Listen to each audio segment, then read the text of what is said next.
Assalamualaikum warahmatullahi wabarakatuh. Saudaraku yang berbahagia, seringkali kita merasa kecewa ketika doa-doa kita seakan tidak dikabulkan.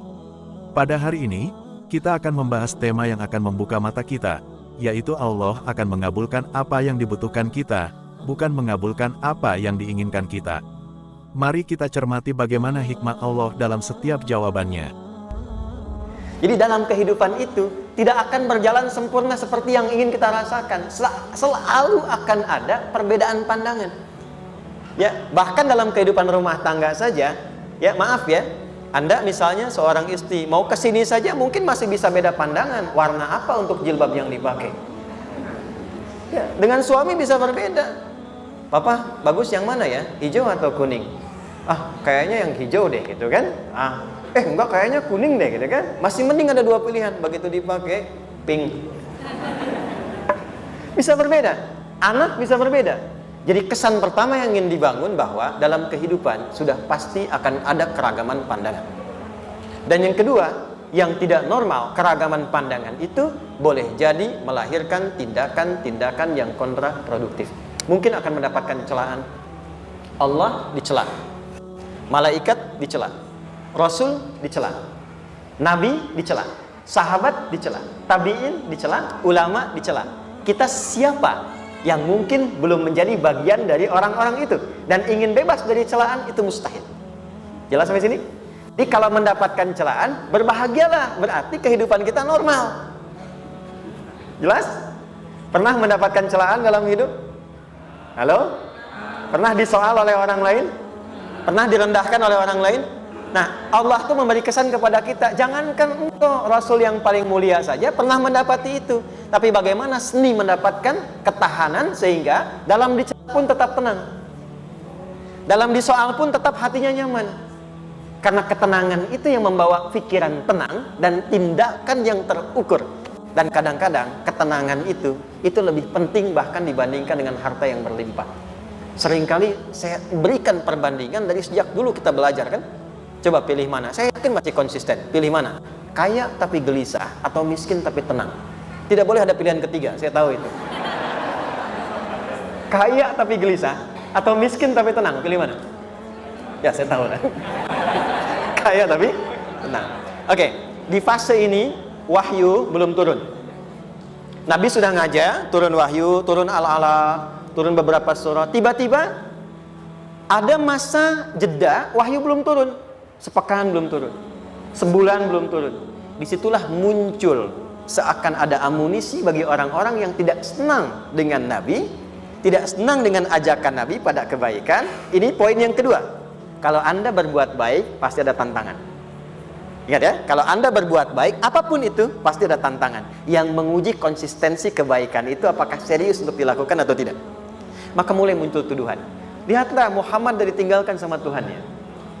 Tuh Muhammad dah gila tuh, naik turun bukit, naik turun lagi, kayak orang bengong. Muhammad udah ada beban di pundaknya. Jangankan umatnya, Rasulnya saja yang mengklaim Rasul punya masalah katanya, ya kan? Dan ditinggalkan Tuhannya, kok masih mau ikut Muhammad? Maka dalam keadaan itulah kemudian ditunggu, naik turun. Turunlah kemudian dua surah sekaligus, surah 93, surah 94, yaitu surah Ad-Duha dan Al-Insyirah.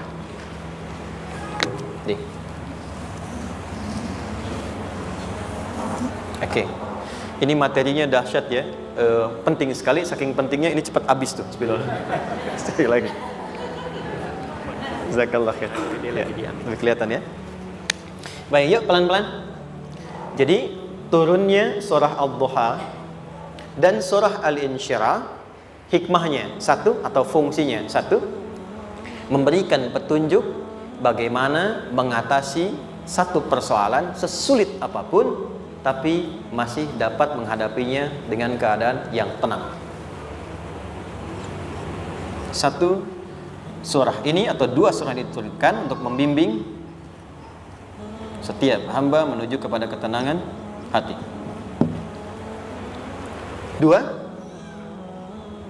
membangun kekuatan mental sehingga dalam situasi apapun dia tetap kuat mengatasi berbagai persoalan kehidupan. Nanti terapannya banyak, di bisnis ada. Nanti saya turunkan contohnya. Kadang-kadang ikut tender, sudah bagus, sudah menang, tapi proyeknya diambil orang. Ada yang begitu? Nanti ada ayatnya, ada. Nanti kita turunkan. Udah siap-siap, kan? Pengen melamar, ternyata keduluan orang, gitu kan? Udah siap-siap, pengen dapat ini, mau lulus, ternyata nilainya nggak seperti yang diharapkan. Muncul, ada, selalu ada demikian. Nanti kompleksitasnya banyak. Tapi dua surah ini, kalau kita bisa kuasai artinya dengan baik, pahami dengan benar, maka akan ada sesuatu yang beda yang terasa dalam jiwa kita dan kesiapan mengatasi setiap persoalan dalam kehidupan. Yuk kita baca dulu ya, supaya dapat keberkahannya dari dua surah ini. Saya bacakan, Anda ikuti ya. A'udzu billahi minasy syaithanir rajim.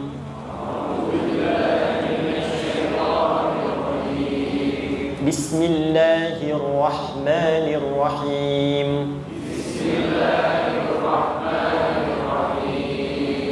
Wadduha Wallayli idha saja Ma wadda'aka rabbuka wa ma qala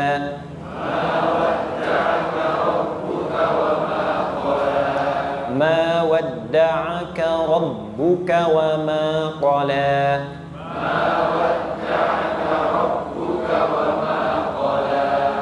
وَلَلْآخِرَةُ خَيْرٌ لَكَ مِنَ الْأُولَى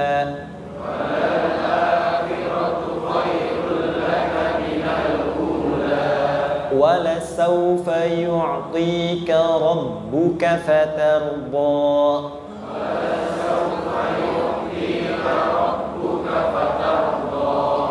أَلَمْ يَجِدْكَ يَتِيمًا فَآوَى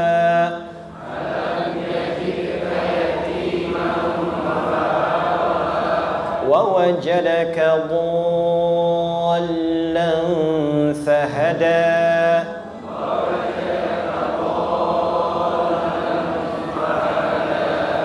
وَوَجَدَكَ عَائِلًا فَأَغْنَى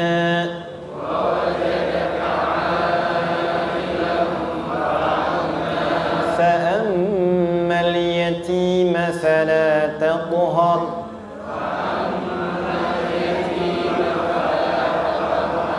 وَأَمَّا السَّائِلَ فَلَا تَنْهَرْ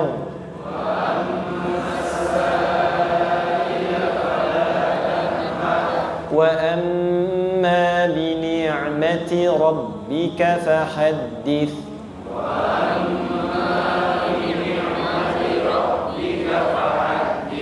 Baik, satu surah dulu, alhamdulillah.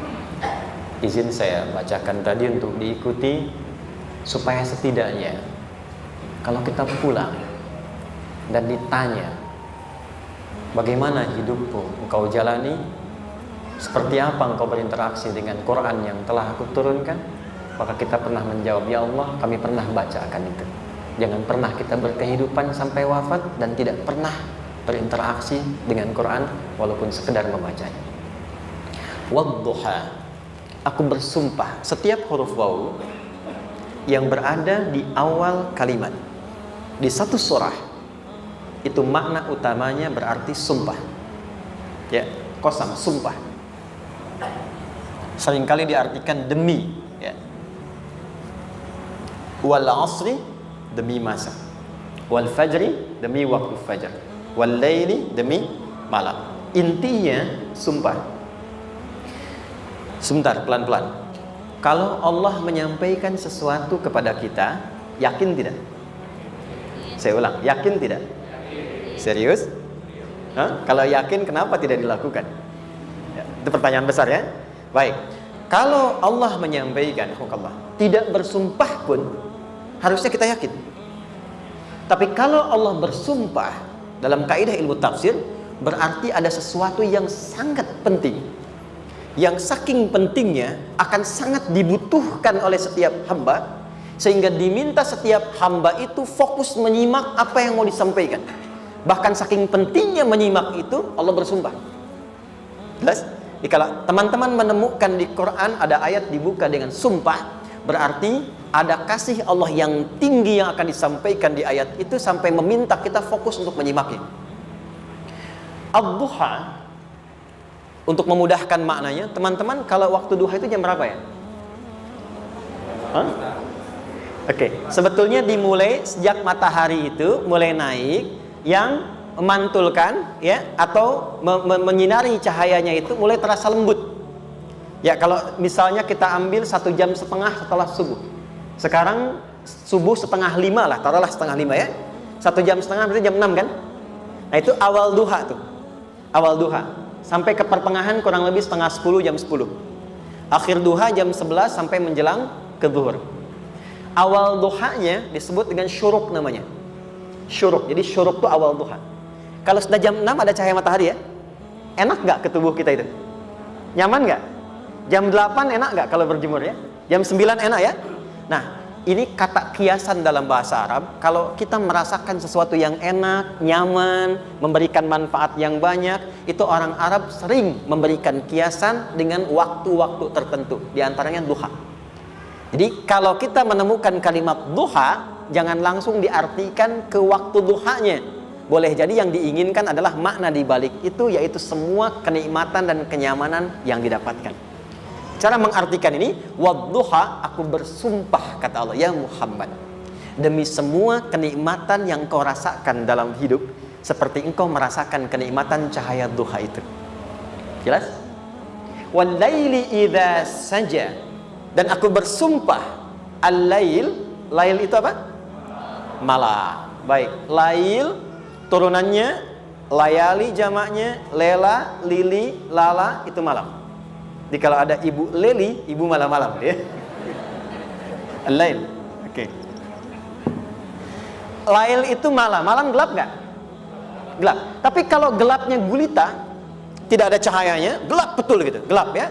Misalnya sedang kita dapati misalnya satu momentum padam lampu, padam semua, dan pas gerhana misalnya gelap sekali. Nah, itu bahasa Arabnya disebut dengan saja namanya. Ya, saja. Wal laili idza saja. Dan malam apabila telah gulita. Zaman Nabi kan gak ada lampu ya, belum ada PLN ya, dan seterusnya. Jadi gelapnya betul-betul gelap. Saya mau tanya sebentar, biasanya kalau situasi gelap itu mudah nggak menemukan benda tertentu? Melangkah mudah atau sulit? Tidak mudah untuk dilakukan kan? Dalam bahasa Arab, kalau kita ingin mengungkapkan satu kegamangan yang luar biasa, sampai kita merasakan gelap dan sulit melangkah, bukan hanya karena nggak ada cahaya, mungkin karena ada pekerjaan tertentu yang menyulitkan, masalah tertentu yang menyulitkan, sehingga merasa seakan-akan kita tuh gelap. Makan nggak enak, melangkah susah. Pernah nggak merasakan situasi yang saking beratnya satu beban itu seakan-akan makan nggak mau, melangkahnya berat, ada vertigo, kadang-kadang pusing. Pernah merasakan itu? Itu bahasa Arabnya, wal-laili idza saja. Perhatikan kalimatnya, ya Muhammad sallallahu alaihi wasallam, aku bersumpah demi semua kebahagiaan dan kenikmatan yang engkau pernah raih, seperti merasakan kenikmatan cahaya duha. Dan mungkin persoalan hidup yang pelik yang membuat engkau merasakan kesulitan, seakan-akan merasa di suasana gelap yang gulita. Ma wadda'aka rabbuka wa ma qala. Tanamkan dalam jiwamu yang paling dalam, aku tidak akan pernah meninggalkanmu. Ada suami pulang dari pekerjaan, mendapati istri sedang termenung dan mengalir air matanya. Tiba-tiba suaminya datang mengatakan, hangat sekali pada istrinya, di sampingnya membelainya dan mengatakan, "Mah, demi semua suka yang pernah kita lalui bersama, dan demi duka yang mengalirkan air matamu saat ini pun, tanamkan dalam hatimu yang paling dalam, Papa akan selalu bersama Mama dalam setiap situasi itu." Kira-kira para ibu merasakan itu bagaimana perasaannya? Masa sih? Tapi itu menarik loh. Menarik ya. Jadi kalau teman-teman ngaji surat Yusuf, di surat Yusuf itu laki-laki diilustrasikan dengan matahari, perempuan diilustrasikan dengan rembulan. Ya. Inni ra'aitu ahada asyara kaukaba wasyamsa wal qamara ra'aituhum li sajidin. Ayah, aku melihat bulan dan matahari serta 11 gemintang sujud hormat kepadaku. Jadi matahari diartikan itu sebagai laki-laki, suami, ayah. Kenapa disebut matahari? Diilustrasikannya, matahari itu kan menyengat dengan kuat. Kalau kita menjemur, mengeringkan pakaian, melindungi. Tipikal suami itu melindungi. Ada yang ganggu istri, sengat dengan kuat. Ada air mata yang mengalir, hei, keringkan itu sehingga tidak larut air mata mengalir di pipinya. Itu matahari. Sebaliknya rembulan. Rembulan itu kan enak dipandang, bukan bulannya ya. Bukan bulannya. Kalau bulannya kan desainnya nggak sempurna, baik terlihat. Tapi cahaya rembulannya tampil dengan indah, tampil dengan baik, enak dipandang, menenangkan dan tidak tertukar. Jangan sampai ada istri jadi matahari, suami jadi rembulan. Jelas ya? Dengan kekuatan bulan aku menghukummu, ya kan itu. Salah. Oke. Tahan sampai sini, tahan. Lihat baik-baik. Saya berhenti sampai sini dulu. Kalau di Quran ada ayat menyebutkan, tidak spesifik orang yang disebutkan dan kapan kejadiannya, maka peristiwa itu akan terjadi dan dialami oleh kemungkinan generasi berbeda di setiap masa dengan tokoh berbeda tapi perasaan yang serupa. Sebaliknya, kalau disebutkan namanya, jelas identitasnya, kapan kejadiannya, maka peristiwa itu hanya akan menimpa orang tersebut dan tidak akan dialami lagi orang lain setelahnya. Saya tanya dulu yang akhwat, yang perempuan, kenal Maryam? Kenal, bagus. Kenal di mana? Maryam anaknya Imran, mengandung, melahirkan Isa alaihissalam, Yesus Mesias, tanpa disentuh laki-laki manapun. Dan di Quran identitasnya disebutkan langsung, Maryam binti Imran, wa Maryam ibnata Imran. Ini menunjukkan kesan bahwa yang mengandung dan melahirkan tanpa disentuh laki-laki manapun, itu hanya Maryam anaknya Imran. Ingat ya, mengandung, melahirkan tanpa disentuh laki-laki manapun.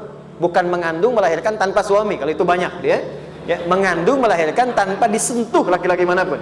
Hanya Maryam binti Imran. Tapi kalau nggak disebutkan siapa orangnya, kapan kejadiannya, tidak detail disebutkan, ini artinya situasi itu akan dialami kembali oleh orang di masa depan dengan generasi yang berbeda tapi substansi yang sama. Pertanyaannya, pernahkah kita mengalami situasi yang sulit sampai seakan merasa gelap? Nah, baik, maka adab yang pertama, jika mengalami situasi seberat apapun dalam berkehidupan, maka dekati Allah Subhanahu wa ta'ala. Ini awalnya, dekati Allah. Apalagi kalau ada yang mengatakan ini nggak mungkin, ini nggak akan terjadi, ini nggak bisa. Kalau sudah ada tanda seperti itu tanda langsung dari Allah supaya Anda diminta langsung mendekat kepada Allah dan tinggalkan semua makhluk. Karena Allah hanya akan mengabulkan langsung kepada Anda tanpa perantara siapapun. Itu yang terjadi pada Nabi Zakaria. Ini nggak mungkin, ini mustahil. Maka beliau langsung memohon kepada Allah dan langsung menyebutkan, ya Allah, saya minta darimu saja, tidak dari yang lain. Maka dikabulkan seketika. Jadi yang pertama, jika punya kesulitan sebesar apapun, seberat apapun, cepat dekati Allah. Maka di situ akan dijawab langsung oleh Allah, ma wadda'aka rabbuka wa ma qala. Hambaku, sepanjang engkau mendekat kepadaku, maka yakinkan dalam dirimu, situasi apapun yang kau rasakan, aku tidak akan pernah meninggalkanmu. Sudah? Satu? Paham sampai sini? Oke. Pelan-pelan ya. Saya belum bicara caranya. Saya baru bicara di awal motivasinya. Dekati Allah dulu, nanti caranya didetilkan di surah Al-Insyirah. Teruskan. Ma wadda'aka rabbuka wa ma qala. Walal akhiratu khairul laka minal. Perhatikan. Hei, seberat-berat bebanmu saat ini, ingat, satu saat akan tuntas. Dan ini pun ujian. Kalau sudah meninggal, gak ada ujian lagi. Dan nanti kehidupan yang sekarang, apapun yang kau pertentangkan, perdebatkan, perselisihkan, itu semua akan ditinggalkan. Jadi ternyata Allah mengungkap hakikat kehidupan dunia. Apapun yang diperselisihkan, tuh unik ya. Orang berselisih pada yang akan ditinggalkan. Aneh nggak?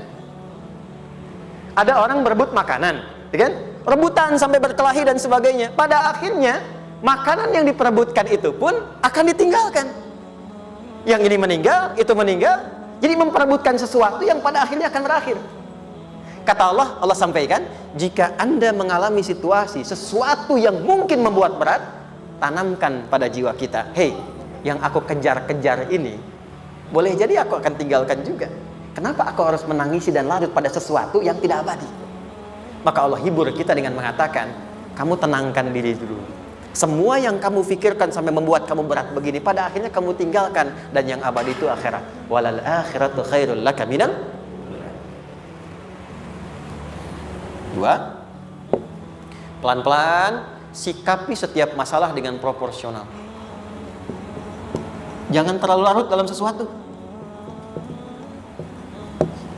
Dapat job satu, pengen, dah siap, kontraknya besar, tiba-tiba hilang. Dipikirin, Anda mikirkan itu pun nggak akan balik. Proporsional aja dulu. Ya, nanti caranya akan turun nanti di alim syirah. Tenangkan diri dulu. Prasangka baik kepada Allah Subhanahu wa taala. Boleh jadi apa yang Allah ingin berikan sebagai pendahuluan sekarang belum sampai kepada kita karena Allah menyiapkan yang lebih baik di balik itu. Kita belum tahu ada apa di balik itu sehingga kita tidak dapatkan itu. Sehingga kemudian Allah katakan walal akhiratu khairul laka minal ula. Teruskan, wala saufa yu'tika rabbuka. Pelan-pelan, orang yang punya sikap seperti ini itu cenderung lebih dekat mendapatkan ridha Allah dibandingkan dengan orang-orang yang larut dalam kesulitan. Orang yang move on dengan setiap persoalan dalam kehidupan, cepat berpikir secara proporsional, tidak menggantungkan hidupnya pada persoalan tertentu sehingga membuat dia menjadi beban, itu lebih mendekatkan dirinya kepada ridha Allah dibandingkan dengan orang yang meratapi persoalan hidupnya. Ya. Pelan-pelan.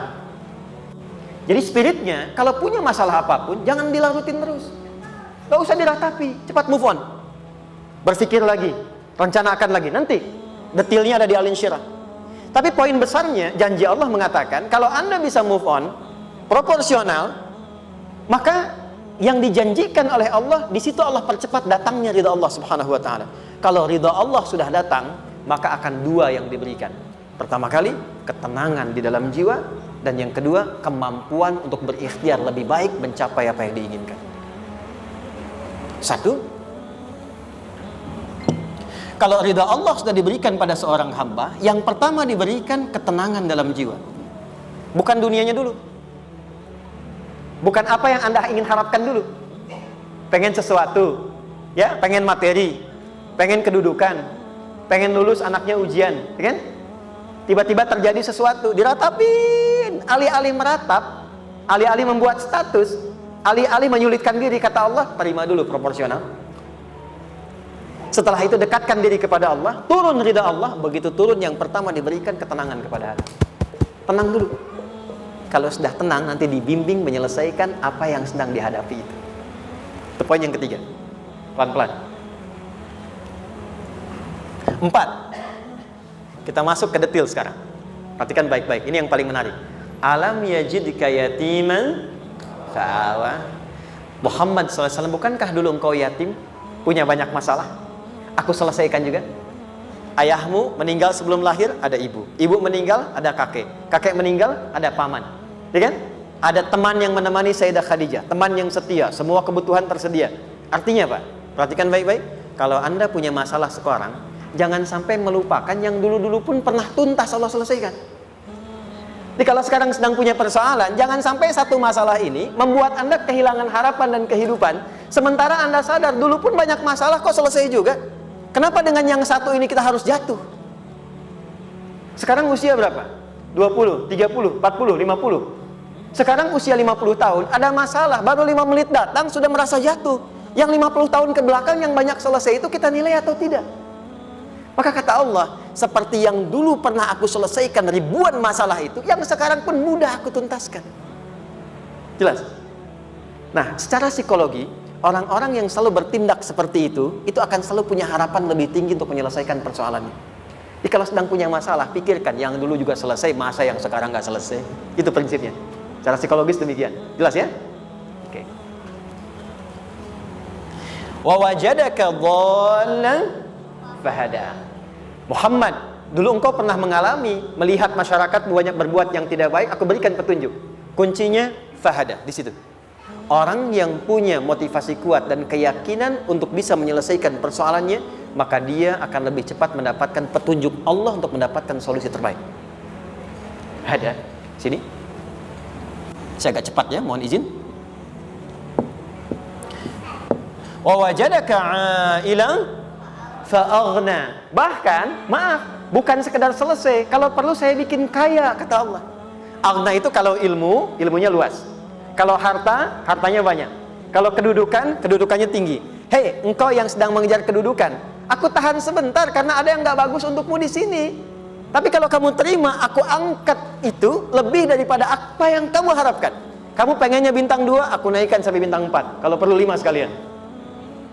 Hei, kamu yang ingin kampus di sini, aku tahan. Bahasa kamu nggak lulus, kamu nangis, kamu mengadu, kamu datang pada orang tuamu. Orang tua mulai protes, mulai curhat macam-macam. Terima dulu. Mungkin di sini ada yang tidak baik seperti doa ibumu yang sering memohon, ya Allah, jangan sampai anakku berbuat yang salah. Jangan sampai terjebak narkoba. Jangan sampai terbawa tawuran. Di sini ada yang kurang tepat untukmu.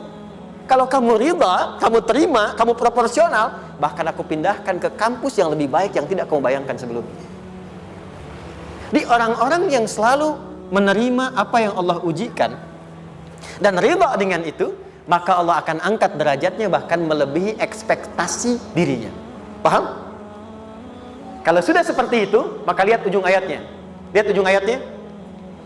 Fa'ammal yatima fala taqhar. Maka jangan pelit berbagi kepada orang lain. Share. Kalau sudah sukses, share. Berbagi, bukan hanya materi, bagi ilmunya, ya, bagi kebahagiaannya. Wa ammas sa'ila fala tanhar. Jangan sampai nunggu orang minta. Kalau lihat ada kawan yang butuh, sekarang Anda sukses. Tapi boleh jadi kesuksesan Anda itu tangganya dari teman-teman Anda. Kalau sudah teraih ke atas, lihat lagi anak tangganya ke bawah. Ajak teman, jangan ditunggu minta. Ajak, bawa dia, berikan peluang. Jangan sampai dia minta, apalagi Anda bentak-bentak. Aku kan yang dulu bantu kamu. Jangan sampai keluar kata-kata itu. Kamu bisa naik di atas karena aku kan yang dulu bantu kamu. Kamu bisa jadi pemeran utama karena aku yang rekomendasikan. Karena aku yang dorong kamu, misal. Jangan sampai keluar kata-kata itu. Apalagi langsung keluar, tidak. Ini karena ilmuku saja misalnya. Kalau itu bisa dilakukan dengan baik, lihat ujungnya. Wa amma bi ni'mati rabbika fahaddits. Maka semua nikmat yang dirasakan akan mudah untuk diimplementasikan dan disyukuri. Jadi semua nikmat itu bukan cuma dirasakan. Jadi membagi semua nikmat itu adalah rasa terbaik untuk menikmatinya. Maaf ya, Anda kalau punya makanan, dimakan sendiri. Dengan dibagi sama-sama, kira-kira rasa nyamannya yang pertama atau yang kedua? Kedua. Makan sendiri, enaknya sendiri kan? Tapi ketika ada teman berbagi dan tahu, oh enak ya, nyaman ya, ada kebahagiaan, ada ngobrol, ada tertawa, ada kebersamaan, itulah inti nikmat yang sesungguhnya. Wa amma bi ni'mati rabbika. Ternyata masalah yang diberikan bukan ingin memberikan beban, tapi ujungnya, endingnya supaya Anda bisa mendapatkan nikmat berkualitas yang bisa dibagi. Lihat surat Ad-Duha itu jangan cuma lihat awalnya, lihat ujungnya. Ternyata ketika seseorang mendapat masalah seberat apapun, itu bukan ingin membebani, tapi ingin meningkatkan kualitas hidupnya supaya mendapatkan nikmat yang lebih besar dan merasakan nikmatnya itu dengan berbagi. Itu poin. Jadi kalau sampai sini kita paham dan kita beri nama misalnya dengan fikih ujian. Jadi kalau desain ujian ini sistematikanya kita pahami, maka tidak ada alasan untuk mengeluhkan persoalan. Jadi melihat masalah itu bukan sebagai beban, pada akhirnya melihatnya sebagai tangga untuk mencapai kebahagiaan. Jelas sampai sini? Baik, kalau sudah seperti ini, ingin punya masalah atau tidak ingin punya masalah? Tidak. Ingat ya, jadi kalau anak pulang bawa masalah, dilihatnya jangan beban. Oh, Allah ingin menaikkan kualitas pada anak saya, yang dengan itu menjadikan ia mendapatkan nikmat yang belum pernah didapati. Kalau rumah tangga sedang ada masalah, jangan banyak diperseterukan, tapi direnungkan sejenak. Oh, Allah ingin meningkatkan kualitas rumah tangga ini sehingga kita bisa mendapatkan nikmat yang tidak pernah didapati sebelumnya. Makanya nikmat berumah tangga itu yang terbesar selalu bertambah ketika menyelesaikan masalah. Silakan cek. Kalau sedang ada masalah berseteru kan? Tapi setelah selesai kan jadi lebih nikmat ya? Ya? Lebih senang lagi, lebih cair lagi, lebih bahagia lagi, lebih mendukung lagi. Ternyata ada nilai-nilai kebaikan yang tersimpan yang belum disadari sepenuhnya. Pertanyaannya, kadang-kadang mudah diucapkan tapi tidak mudah mempraktekkan. Bagaimana itu semua bisa ditempuh dengan baik sehingga ketika mengalaminya kita bisa tenang menghadapinya. Maka turunlah surah Al-Insyirah. Saya cepat.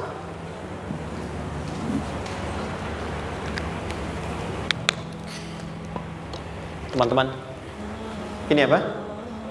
Kelas ya? Baik, pelan-pelan sedikit.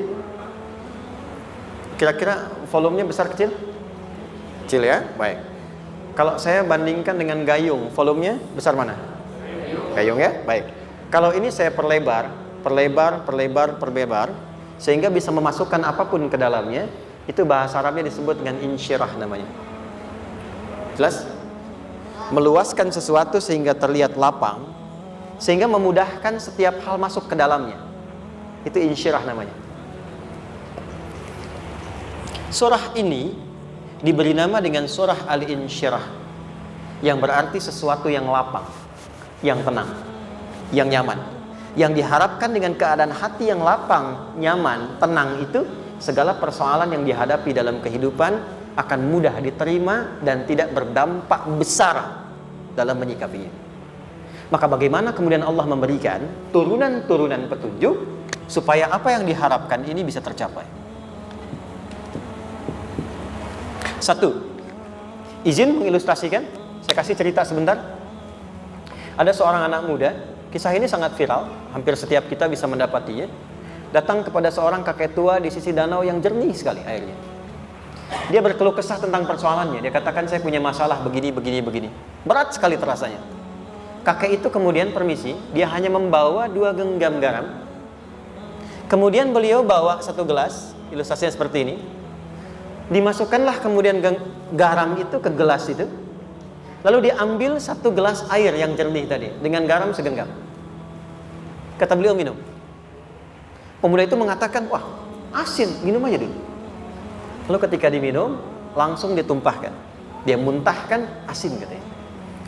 Lalu setelah itu kakek yang tadi melepaskan segenggam sisanya, dilempar ke danau tadi yang luas.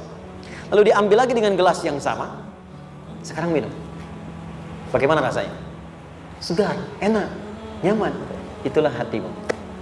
Kalau hatimu sempit sesempit gelas ini, maka masalah sekecil apapun akan selalu menghadirkan kesulitan seperti engkau menelan garam tadi. Tapi kalau hatimu luas, sebesar apapun masalah, tidak akan pernah berdampak pada dirimu kecuali engkau mampu menyusun rencana untuk mengatasinya. Kelapangan hati yang membuat diri kita mampu menerima persoalan apapun, itu yang disebut dengan insyirah. Makanya dulu tahun 90-an ada sinetron Hati Seluas Samudra gitu ya. Saya pernah tahu itu. Sama anaknya diapa-apain juga, masih aja ya menerima gitu.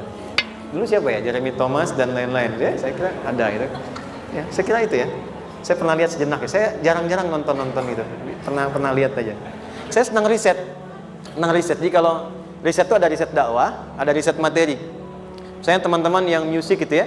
Saya tidak terlalu dekat dengan musik karena saya di Quran gitu. Tapi untuk mengetahui hukum musik itu bagaimana, saya riset. Sampai ke notasi saya tahu. C D F G A B C G A B C D F G D F G A B C D A B C D F G A F G A B C D E B C D E F G Ais B Ais B C D Ais Fis Ais Bis Gis Ais Bis Cis gitu kan ya? Ya, tapi kalau diminta piano, gitar, ini saya nggak bisa. Ya, tapi untuk menentukan hukum, nah kita bisa paham gitu. Misalnya boleh nggak baca Quran pakai langgam Jawa gitu kan? Nah, hukumnya apa? Nanti dari teori itu muncul. Ya, paham ya? Nah, oke, balik sini. Perhatikan baik-baik. 1, saya agak cepat. Ini ditafsir langsung turun Al-Insyirah. Yang pertama, alam nashrah laka sadrak wa wada'na anka wizrak allazi anqadha dhahrak. Tahan sampai sini dulu, 3 ayat. Saya mulai dari ayat kedua dan ketiga. Perhatikan baik-baik. Wa wada'na anka wizrak allazi anqadha dhahrak. Artinya apa? Artinya satu beban yang diletakkan di pundak yang berpengaruh kepada semua bagian tubuh. Kita pernah melakukan atau melihat yang angkat beban ya? Beban kan semakin berat diangkat, semakin terasa ke bagian-bagian tubuh ya, ke semuanya. Nah, itu namanya wizrak alladzi anqadha dhahrak. Beban yang dipikul yang berat sekali sampai semua merasa. Makanya jadi satu ungkapan dengan mengatakan dia sedang memikul beban yang sangat berat. Sampai kepalanya pusing, tidur nggak nyaman, miring kanan, miring kiri. Itu namanya ya alladzi anqadha dhahrak. 1. Saya percepat, akan ada satu masa dalam hidup setiap hamba merasakan satu persoalan yang seakan-akan beban berat yang dipikul sampai merasa kesulitan dari ujung kepala sampai ujung kaki. Siapapun itu.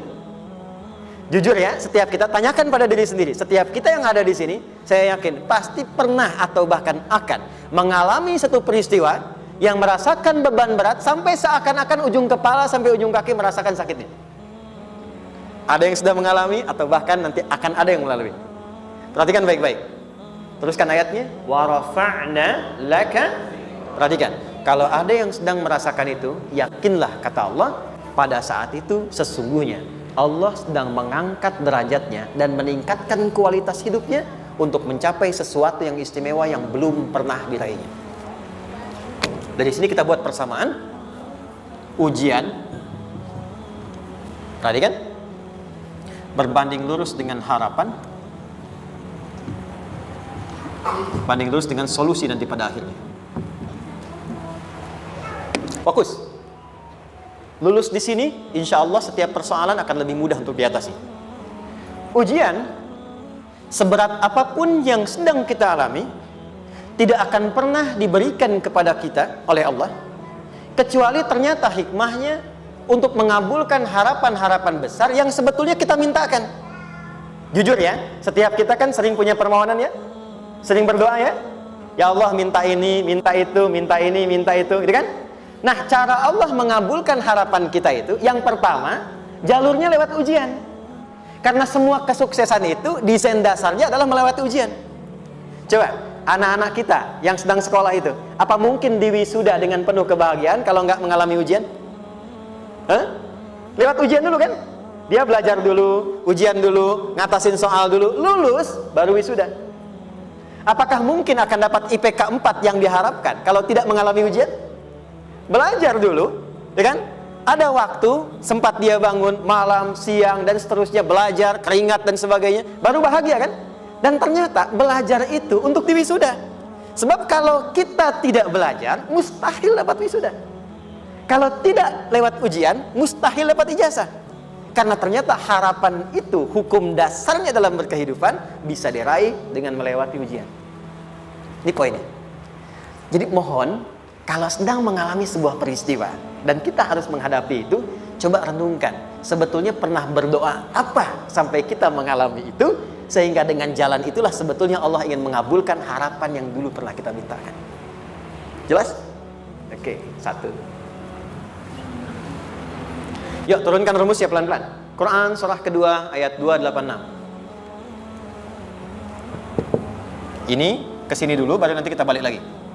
2 Al-Baqarah ayat 286. La yukallifullahu nafsan illa usaha. Tahan sampai sini. Lihat baik-baik. Hukum yang pertama. Hukum pertama. Allah tidak mungkin menguji seorang hamba di luar batas kemampuannya. Jadi kaidah yang pertama tadi, kalau kita sedang diuji, sebetulnya ada harapan dan doa yang pernah kita mohonkan dan Allah ingin mengabulkan itu, jalan pertama adalah ujian. Tapi adilnya Allah, tidak akan pernah kita diuji kecuali sesuai dengan kemampuan kita. Jadi kalau nggak mampu, nggak mungkin diberikan ujian. Ingat ya, kalau tidak mampu, tidak mungkin diberikan ujian. Artinya harapan yang kita mohonkan pun akan sesuai dengan kemampuan kita. Jadi kalau kita minta sesuatu nggak mungkin bisa menggunakannya, nggak akan dikasih. Nah, balik ke sini untuk memberikan ketenangan kepada hati kita. Kalau sedang menerima persoalan, setelah kita mengatakan, oh ini mungkin ada harapan yang ingin saya dapatkan, jalannya lewat sini. Untuk memberikan ketenangan kepada hati, begitu persoalannya tiba, langsung katakan pada diri kita, saya pasti bisa menjalaninya. Mustahil saya diuji kalau nggak mampu menjalaninya. Itu bahasa singkatnya. Ingat ya, kalau ingin mudah menyelesaikan persoalan, kata Quran, setiap ada ujian, langsung katakan pada hati kita, insya Allah bisa. Nggak mungkin saya diuji kalau saya nggak sanggup. Jelas? Dan tanamkan itu pada hati yang paling dalam. Ini nggak mudah. Kalau cuma disimpan di pikiran, jadi beban. Tapi kalau Anda tanamkan dalam hati, seberat apapun masalahnya, pasti saya sanggup, pasti saya bisa. Pernah lihat dulu ada acara 90-an Benteng Hattori? Oke? Benteng Takeshi ya? Takeshi ya, gitu kan artinya kan bisa jawab ya. Dia tahu Ninja Hattori mendaki gunung lewati lembah ya tahu ya. Son Goku, Son Gohan, apa? Saya tahu itu. Son Goku, Kamehameha, Piccolo itu yang nulisnya Suzuki Watanabe, saya tahu itu. Benteng Hattori, balik lagi ya. Benteng Takeshi ya. Puncaknya kan main pakai itu kan, pakai tank ya dan sebagainya. Tapi pernah ingat gak satu episodenya itu? Begitu akan bertarung, kan selalu ada motivator di sampingnya itu mengatakan, ayo kamu bisa, gitu kan? Wah, namanya. Dia nggak ngaji Quran tuh, kita punya ayatnya. Pernah nggak? Buka lagi ya dulu ya. Oke. Korea, kenapa bisa nyusul Jepang? Salah satunya, waktu Jepang itu maju, setiap di Korea itu ditanamkan dari mulai anak-anak TK-nya. Kita harus lebih daripada Jepang. Sejak anak-anaknya TK. Itu ditanamkan betul. Kita bisa, kita dari TK. Sehingga ketika di sana bikin Honda, sini Hyundai. Hyundai kan dibacanya Hyundai, ya kan? Sana Honda, sini Hyundai gitu. Di apapun yang dibuat Jepang, Korea harus lebih unggul. Itu ditanamkan dari awal. Bisa. Kita itu sekarang punya ayatnya. Jadi kalau sedang punya masalah seberat apapun, katakan pada diri kita, insya Allah bisa. Gak mungkin diuji kalau nggak salah. Bisa insya Allah. Bisa. Kenapa mah? Bisa. Jelas? Oke. Sudah di situ teruskan. Lanjutkan. Warafa'na laka dzikra. Teruskan. Fa inna ma'al usri. Nah, ini poin terbesarnya. Fa inna ma'al usri yusra. Fa huruf yang menunjukkan sesuatu berlangsung dengan cepat. Inna di ilmu nahwunya berbunyi begini, di gramatikal bahasa Arab. Harfun nasbin wa taukidin, tansibul isma wa tarfa'ul khabara, mabniyun 'alal fathi la mahalla lahu min al-i'rabi. Paham? Tidak. Inna huruf yang digunakan untuk menguatkan informasi agar ditancapkan ke dalam hati sekuat-kuatnya dan jangan pernah ragu. Jadi kalau orang Arab tuh nancapkan tongkat begini dan kuat, tidak goyah, itu nasab namanya. Nasabar rajula asahu fil ardi. Inna ini harfun nasab. Jadi kalau ada di Quran dibuka informasinya dengan inna, maksudnya begini, hei, tancapkan informasi dalam hatimu dengan kuat, jangan pernah ragu.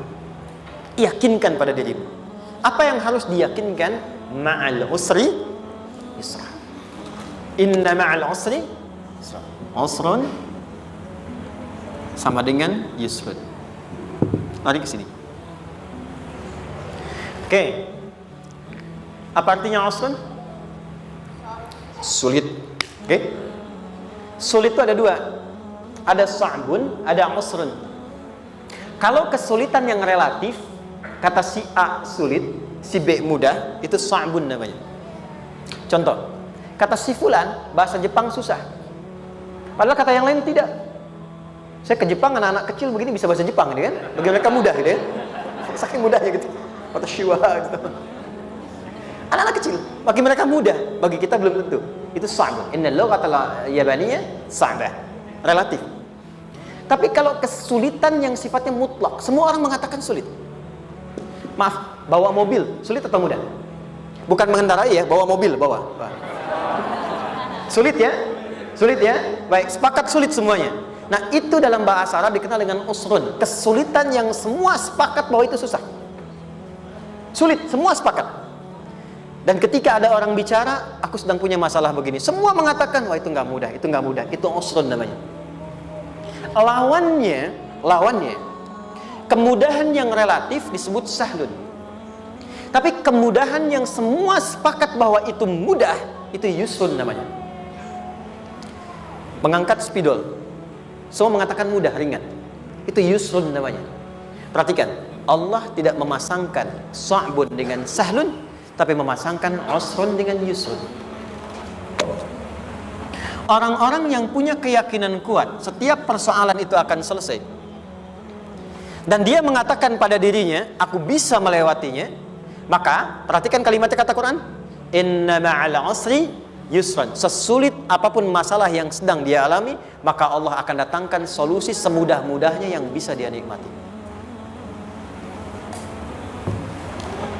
Dengan kata lain, kalau kita bawa ke bahasa psikologi, Kalau sedang menghadapi persoalan seberat apapun, selain kita mengatakan ini pasti bisa saya lalui, saya insya Allah sanggup mengatasinya, katakan pada diri kita, ini pasti selesai, pasti ada solusinya, pasti mudah.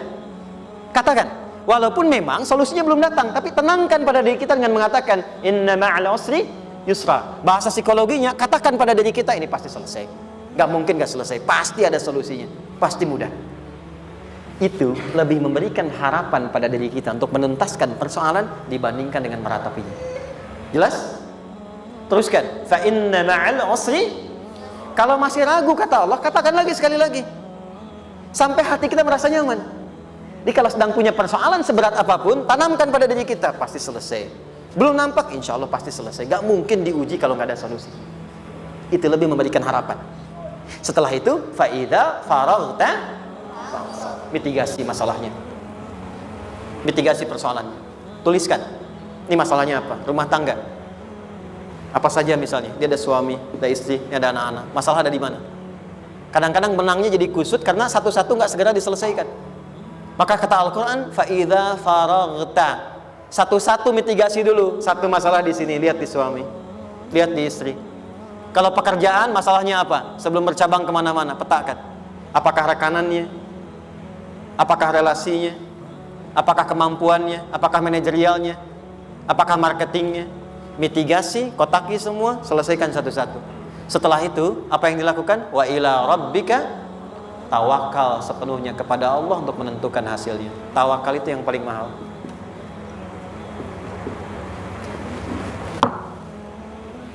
Anda kalau nggak punya kepasrahan, stres. Karena selalu memikirkan apa yang mau dikerjakan dan selalu orientasi pada hasil. Kita punya tawakal. Kalau kita mampu menyerahkan sesuatu, gini, di sini ada orang yang paling jago misalnya main basket. Ada pertandingan basket. Begitu dibuka, udah tim musyawarah serahkan aja pada si fulan. Kan? Dia yang paling jago, dia. Bukankah dengan menyerahkan itu bukan hanya kita berikan sebuah tugas, ya kan? Tapi dengan itu ada kelapangan tersendiri kan? Yakinlah sukses, ini paling hebat. Pernah ada perasaan gitu? Sekarang, siapa yang paling mampu menguasai? Siapa yang paling hebat menyelesaikan segala hal? Siapa yang punya segalanya? Bukankah Allah? Orang-orang yang punya tingkat tawakal yang tinggi, maka satu, dia akan lebih stabil keadaan mentalnya dan tidak akan pernah gelisah dengan kekecewaan. Nggak ada kecewa. Karena tawakal itu kalau sudah kepasrahan pasti menerima hasil. Kalau sudah tawakal, terserah Allah tetapkan apa saja. Mau dapat sekarang, dapat besok, dapat nanti. Puncak yang paling tinggi, tugasmu hanya berikhtiar semampu yang bisa dilakukan. Selanjutnya, biarkan Allah menetapkan apa yang menjadi bagian dari maslahat kehidupan kita. Saya tutup. Cara Allah menjawab harapan kita ada 3. 1. Memberi langsung apa yang kita mintakan. 2. Menunda itu sampai kita siap menerimanya. 3. Mengganti apa yang kita inginkan dengan apa yang kita butuhkan. Saya ulang ya. 1. Memberi langsung apa yang kita mohonkan. Misal, ya Allah saya ingin A misalnya, anak saya pengen ke ITB. Tapi nggak mungkin tiba-tiba langsung masuk ITB kan? Pasti lewat ini dulu kan? Ada ujian dulu, ikut tes dan seterusnya diterima sesuai. 2. Kadang menunda sesuatu sampai dia sanggup menjalaninya. Anda punya anak usia 5 tahun, pengen diberikan motor. Anda mampu untuk memberi motor, dikasih nggak? Tidak. Sampai dia sanggup mengendarai motor, baru Anda berikan. Terkadang ada yang kita minta sekarang, tidak didapati sekarang. Tapi ternyata tahun depan kita dapat. Kita harus sadar bahwa anugerah yang kita dapatkan tahun depan itu sebetulnya adalah hasil doa kita di tahun ini. Pernah dengar nggak kisah viral? Nabi itu berdoa baru dikabulkan setahun setengah. Setahun 6 bulan. Padahal itu Nabi loh. Kiblat pertama kita kemana? Palestina kan? Baitul Maqdis kan? Nabi berdoa, mohon terus nengok ke langit. Al-Baqarah 144, minta, jawabannya turun setelah setahun setengah, setahun 6 bulan. Ada yang mengatakan di tafsir setahun 8 bulan, baru dikabulkan setelah setahun setengah. Padahal kurang soleh apa Nabi? Nabinya siap, mungkin umatnya yang belum siap. Nabinya siap, tapi ada tantangan di masyarakat yang tidak mudah, yang mungkin bisa meruntuhkan dakwah. Baru dikabulkan setahun setengah, ketika semua umatnya sudah bisa siap menerima itu. Boleh jadi apa yang diminta orang tua sekarang, terkabulnya mungkin belasan puluhan tahun pada anaknya yang nomor sekian. Tahu Imam Syafi'i? Imam Syafi'i itu kan nama aslinya Muhammad, bapaknya Idris, kakek yang ke atas yang ketiga namanya Syafi'i. Kenapa disebut Imam Syafi'i? Dinisbatkan pada kakek yang ke atasnya. Ternyata kakeknya ini seorang ulama besar, saleh, memohon kepada Allah, setiap di keturunannya ada yang bisa menggantikan lebih soleh, lebih baik lagi. Ternyata yang didapatkan bukan dari anaknya, tapi generasi keturunan yang kesekian. Anda belum sekarang bisa hafal Quran, misalnya Anda bermohon, berdoa, boleh jadi yang hafal mungkin bukan di anak, bisa di cucu, bisa di bagian keluarga yang lain. Maka terkadang tawakal itu tidak hanya memberikan hasil yang cepat, tapi memberikan keindahan yang terasa tertunda, tapi melengkapi kebahagiaan yang dirasakan. Penutupnya, boleh jadi minta ke ITB, diterimanya di Unpad. Minta motor, dapatnya mobil, kalau itu senang luar biasa. Minta mobil, dapatnya motor, gitu kan? Ternyata kadang-kadang desainnya yang terakhir, saya tutup, Allah mengabulkan apa yang kita butuhkan, bukan apa yang kita inginkan. Anak Anda sakit, dibawa ke dokter, kata dokter jangan dulu makan jeruk. Maka Anda pulang, dia minta jeruk, Anda berikan apel. Saya nggak mau apel mah, saya pengennya jeruk. Nggak apa-apa nah, ini apel rasa jeruk misalnya kan. Anda berikan. Ternyata apa? Bukan ingin menyakiti dan tidak mengabulkan keinginan anak, tapi lebih memberikan apa yang dia butuh. Kadang-kadang maaf ya, teman-teman mintanya proyek A, udah capek, di situ nggak dapat, dapatnya di yang lain. Teman-teman, itu Allah berikan sebetulnya hasil ikhtiar Anda yang sebelumnya, cuma dikasih yang lebih baik yang tidak Anda pernah bayangkan maslahat.